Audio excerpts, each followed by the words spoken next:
በዛሬው ቪዲዮ ማተኩረን ወይም አፍጥጠን ማየት የሌለብን 12 ነገሮችን ዘረዝራለሁ። አብራችሁ ይቆዩ። አንደኛ፣ መስታወት አፍጥጦ ማየት። ወደ መስታወት ትኩር ብለን ወይም አፍጥጠን ስንመለከት የህይወት ኃይላችን ወይም ቫይታል ፎርስ የሚባለውን መስታወቱ ወይ ይስባል ወይ ደግሞ ያንጸባርቀዋል። መስታወት ለረጅም ጊዜ መመልከት የአእምሮን ክፍት መሆን ትራንስ የሚባለው ሁኔታ ይፈጥራል። ያለ በቂ ሁኔታ ወይም መንፈሳዊ ጥንቃቄ ለረጅም ጊዜ መስታወት ላይ ማፍጠጥ የኤነርጂ መሟጠጥን፣ የድካም ስሜትን፣ የስነ ልቦና መረበሽን፣ የማንነት ቀውስ ሊያስከትል ይችላል። በኤነርጂ ጥናት መስታወት የሁለት ዓለማት መገናኛ ድልድይ ተደርጎ ይታያል። በብዙ ምስጢራዊ ትምህርቶች መስታወት የራሳቸው ህልውና ያላቸው ረቂቅ ፍጥረታት የሚንቀሳቀሱበት ቦታ ነው ብሎ ያስተምራሉ። አንድ ሰው ዝም ብሎ ወደ መስታወት አፍጥቶ ትኩር ብሎ ለብዙ ደቂቃ ቢያይ ንቃተ ህሊና ወደ ሌላ የአጋንንት ወይም ሌሎች ረቂቅ የመናፍስት ዳይሜንሽን እንዲጓዝ በር ሊከፍትና የእነዚያን መናፍስት ትኩረት ሊስብ ይችላል። መስታወት ለብዙ ደቂቃ አፍጥጦ ማየት መናፍስቱን እንደ መጋበዝ ወይም እንደ መፈታተን ይቆጠራል። ለብዙ ደቂቃ አፍጥጦ ማየት ዝቅተኛ ንዝረት ያላቸው መናፍስት ሀሳባቸውን ወይም ኢነርጂያቸውን ወደ አንተ ለማስተላለፍ ጥሩ አጋጣሚን ይፈጥርላቸዋል። ሁለተኛ፣ ሻማን አፍጥጦ ማየት። የሻማ ብርሃን እንደ ኤሌክትሪክ መብራት ቋሚ ብርሃን የለውም፣ ይርገበገባል። በሻማ ብርሃን ውስጥ አፍጥጦ የሚመለከት ሰው በእነዚያ ተንቀሳቃሽ ነበልባሎች ውስጥ የማይታዩ ነገሮችን ሊታዩት ይችላሉ። ይህ ደግሞ አእምሮ ለፍርሃትና ለግዠት እንዲጋለጥ በማድረግ ርኩሳን መናፍስት በሰውየው ስሜት ላይ እንዲሰለጥኑ በር ይከፍታል።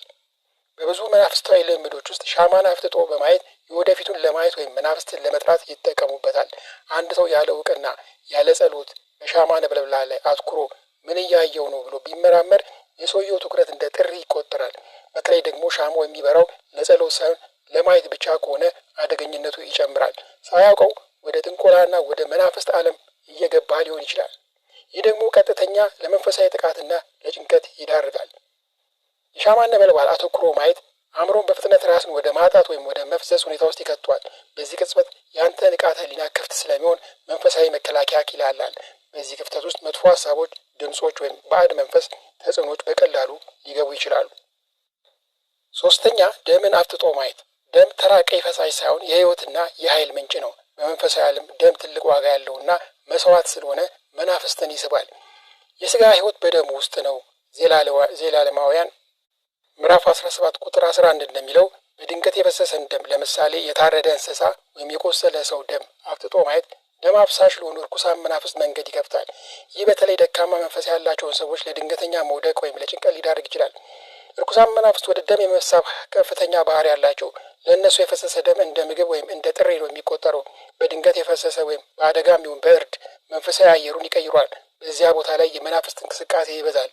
ዓይን የነፍስ በር ነው ካልን በፈሰሰው ደም ላይ አፍጥጠህ ስታይ ሳታውቀው በደም ውስጥ ካለው ኃይልና በደሙ ውስጥ ካሉ ወይም በዙሪያው ካሉ ረቂቅ መናፍስት ጋር የኃይል ልውውጥ ስለምታደርግ መከላከያ ይደክማል።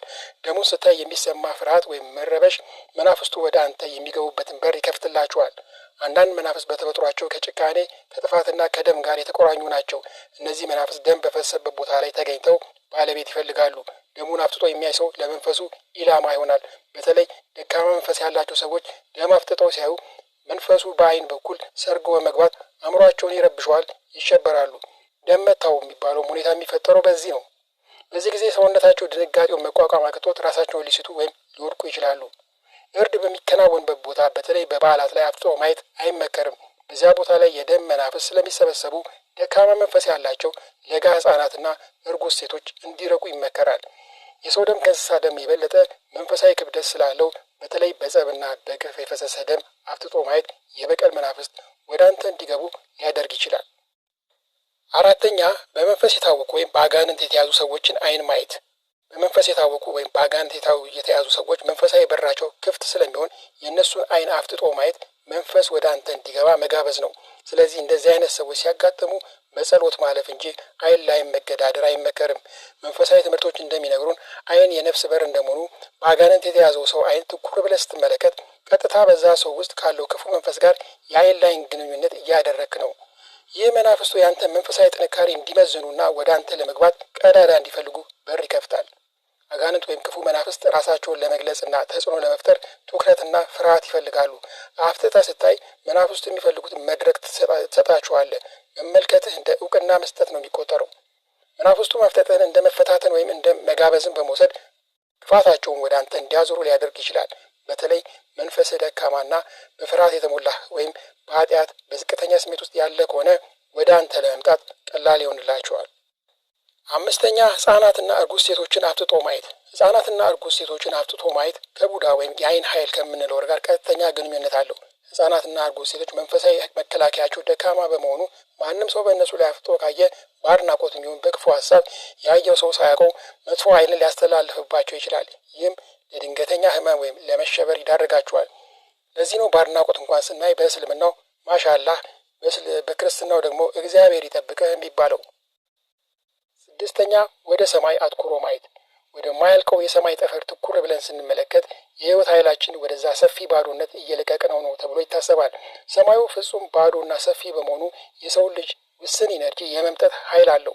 ያለምንም መንፈሳዊ ዓላማ ወይም ጸሎት ቀን ወይም ማታ ላይ በጨለማ ወደ ሰማይ አትኩሮ ለረጅም ጊዜ ማየት አእምሮ ለተለያዩ ምናባዊ ሀሳቦች የድካም የመርበትበት ወይም የማዞር ስሜት እንዲጋለጥና የአየር ወይም የሰማይ መናፍስት ጋር ያልተፈለገ ቁርኝነት እንዲፈጠር ያደርጋል። በተለይ ሙሉ ጨረቃ ባለችበት ወቅት አተኩሮ ማየት የአእምሮ መረበሽ ሊያመጣ ይችላል ተብሎ ይታመናል። በብዙ ምስጢራዊ ትምህርቶች የከባቢ አየር የላይኛው ክፍልና የጠፈር ጠርዝ የተለያዩ አይነት መንፈሳዊ ፍጥረታት፣ አጋንንት፣ ጂኖች ወይም ሌሎች ረቂቅ መናፍስት የሚንቀሳቀሱበት ቦታ ነው። አንድ ሰው ያለ ዓላማ ወደ ሰማይ ትኩር ብሎ ሲያፈጥ እንደ መንፈሳዊ ክፍት በር ነው የሚቆጠረው። ይህ ተግባር የእነዚህን ፍጥረታት ትኩረት ሊስብ ይችላል። ማፍጠጥህ እንደ መጋበዝ ወይም እንደ መፈታተንም ሊቆጠር ይችላል።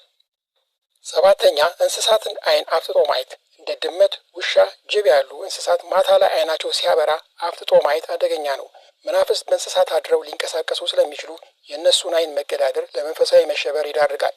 መናፍስት ወይም አጋንንት በሰው አይን በቀጥታ መታየት ስለማይችሉ በቁሳዊ ዓለም ለመንቀሳቀስ የእንስሳትን አካል እንደ መሸሸጊያ ይጠቀማሉ። በተለይ ጅብ በሀገራችን ከመናፍስትና ከቡዳ ጋር ተያይዞ የሚነሳና የመናፍስት ማደሪያ የሚባል ነው። አይኑን አፍጥጦ ማየት ለመናፍስት ጥቃት ያጋልጣል ይባላል። አይኑን አፍጥጦ ማየት አልፈራህም ወይም እገዳደርሃለሁ የሚል መልእክት አለው። ሰይጣናዊ ኃይሎች ደግሞ ትዕቢተኞች ስለሆኑ አንድ ሰው አፍጥጦ ሲያያቸው እንደ ፉክክር ይቆጥሩታል። በዚህ ጊዜ መንፈሳዊ መከላከያው ደካማ የሆነ ሰው በእንስሳው ውስጥ ካለው ረቂቅ ኃይል ጋር ሲጋጭ መንፈሳዊ ድንጋጤ ይደርስበታል። ስምንተኛ ፍርስራሾችና የተተዉ ቤቶች። ሰዎች ጥለዋቸው ሄዱ የፈራረሱ ወይም ለረጅም ጊዜ ዝግ የሆኑ ቤቶች ባዶ እንደማይሆኑና መናፍስት ወይም አጋንንት እንደሚሰፍሩባቸው ይታመናል። ወደ እነዚህ ቦታዎች አፍጥጦ ማየት በውስጣቸው ያሉትን ነዋሪዎች እንደ መጋበዝ ወይም እንደ መረበሽ ይቆጠራል። እነዚህን ቦታዎች አፍጥጦ መመልከት የመናፍስቱን ትኩረት ወደ እኛ እንዲመለስ ያደርገዋል። ዘጠነኛ ድቅድቅ ጨለማ ወይም ጥልቅ ጉድጓድ። አፍጥጦና አትኩሮ ማየት መጥፎ መናፍስትን ኑ ብሎ የመጋበዝ ኃይል ይቆጠራል። ጨለማ አጋንንት የሚንቀሳቀሱበት አውድ እንደመሆኑ ወደ ጨለማውና ጥልቁ ጉድጓድ አትኩሮ ማየት ፍርሃትን ይፈጥራል። ያ ፍርሃት ደግሞ ለመንፈሳዊ ጥቃት ተጋላጭ ያደርጋል። 11ኛ የሚፈስ ውሃ፣ ወንዝ ወይም ፏፏቴ። ውሃ የህይወት ምንጭ ቢሆንም የሚፈሱ ወንዞችና ፏፏቴዎች የራሳቸው መናፍስት እንዳሏቸው ይታመናል። በተለይ በቀትር 6 ሰዓት ወይም እኩለ ሌሊት ላይ ወንዝ ውስጥ አጥጦ ማየት ውሃ ላይ የሚያድሩ መናፍስት ሰውን እንዲጠናወት ወይም እንዲገቡበት ሊያደርግ ይችላል። 12ኛ ጥቅጥቅ ያሉ ዛፎችን አፍጥጦ መመልከት። ትላልቅና እድሜ ጠገብ ዛፎች ለምሳሌ ዋርካ፣ ሾላ የራሳቸው ግርማ አላቸው። እነዚህ ዛፎች የመናፍስት መቀመጫ ወይም አድባር ናቸው ተብሎ ስለሚታመን ወደ ዛፉ ቅርንጫፎችና ቅጠሎች አፍጥጦ ማየት መታዘዝን ወይም መያዝን ሊያመጣ ይችላል። በተለይ በቀትር ሰዓት እንደነዚህ አይነት ዛፎች ስር አፍጥጦ መቆም ለመንፈሳዊ ውጋት ያጋልጣል። እንግዲህ ትኩረትን በጠበቀው ልክ መንፈስን ትጠብቃለህ እንደሚባለው እነዚህ ነጥቦች ራሳችንን ከመናፍስት ጥቃት እንድንጠብቅ ይረዱናል። ሳታውቀው ትኩረትን ስበው ራስን መስታወት፣ ደም፣ ሻማ፣ ሌሎች የተዘረዘሩትን ነገሮች ላይ ስታፈጥ ካገኘኸው ትኩረትን ወደዚያው ከነዚያ ነገር ላይ መልስ። ምንድን ነው ብለህ አትመርምር። ካያቸውም የመናፍስቱን ትኩረት ለመበተን በውስጥ ጸሎት አድርግ። እንግዲህ ያጋጠማችሁ ነገር ካለ ኮመንት ላይ ያካፍሉን። እግዚአብሔር ከእናንተ ጋር ይሁን። ሰላም።